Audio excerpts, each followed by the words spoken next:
Okay then, Phil, so take a look at these two setups. The main thing we sort of saw in the setup initially that was causing the problem with the slice, got that ball a little bit too far back in the stance, and that left hand grip, particularly in a sort of what we call a weak position. So basically the little thumb and forefinger create a little crease.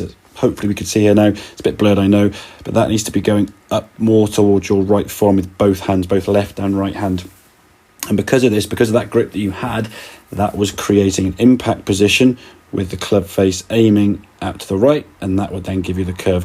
What you would then try to do to fix that is by hanging back on your right side, sort of trying to pull your arms in, as we see very tucked up here in this sort of post-impact position, to try and send the golf ball to the left. I think that obviously caused you to hit a few shots, maybe when the ground was hit behind the golf ball, and that may in turn may have caused you to put the golf ball back where it was in this position. So the two main changes we suggested, that grip, and you can sort of see now on the right hand one, as you start positioning your hand on the grip here now, both those V's on that thumb and forefinger going up towards that right shoulder. So that's going to make sure when that club comes back to impact, you're going to return back to more of what we call a neutral grip position, which, okay, is going to mean that club face is going to be aiming more square to the path of that golf club. Now, because the golf ball was curving left to right, as we discussed, your path into the golf ball used to swing off to the left just to try and help prevent the ball from going too far right.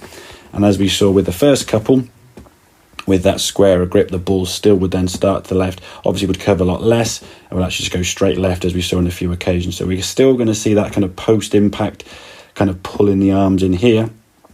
But over time, once we see less of the golf ball curving like this off to the right, then we'll be more confident to start swinging the club to where you want the ball to go. And that's going to sort of take a little bit of getting used to, obviously seeing a different ball flight and getting used to that grip and new ball position. So it'd be worth sort of either putting some sticks or golf clubs on the ground, just one across your toe line there, and then one across kind of as a sort of cross section, and just making sure that golf ball, as I say, just left of centre.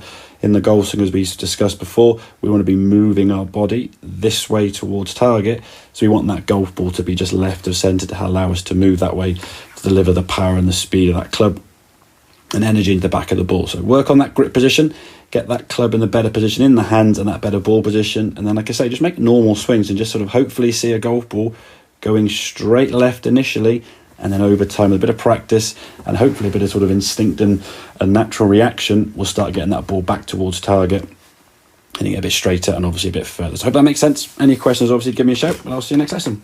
Cheers, Philip.